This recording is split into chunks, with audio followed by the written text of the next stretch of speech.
दोनों आंखें बंद करके ध्यान लगाएं। अरे साला देख रहा है, आग लगाए वाला आदमी ध्यान लगा रहा है रे। अरे पाप करे वाला आदमी पूजा नहीं करेगा तो पाप कटेगा कैसे? अरे शांति मालिक शांति, कोई कुछ कहे ध्यान भंग मत कीजिए, आंख बंद कीजिए। ठीक है महाराज। हाँ हाँ, आंख बंद कर ला, दिल में काला, हाथ में कंठी माला। अरे हिसाब से ध्यान लगाइएगा, कहीं परकट हो गए ना तब पाप के जगह गर्दन कट जाएगा। बाबा जी अब बर्दाश्त से बाहर हो रहा है बाबा जी, अब भी दोनों कुकुर के हम नहीं छोड़ेंगे।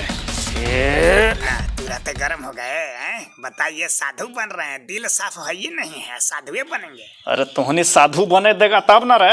साधु का मतलब है सबको साथ लेकर के चले, आप तो जिम्मेवारी से भाग करके साधु बन रहे हैं। बताइए, इसीलिए आपको भगवान धरती पर भेजे हैं कि सबको छोड़ छाड़ के साधु बन जाओ।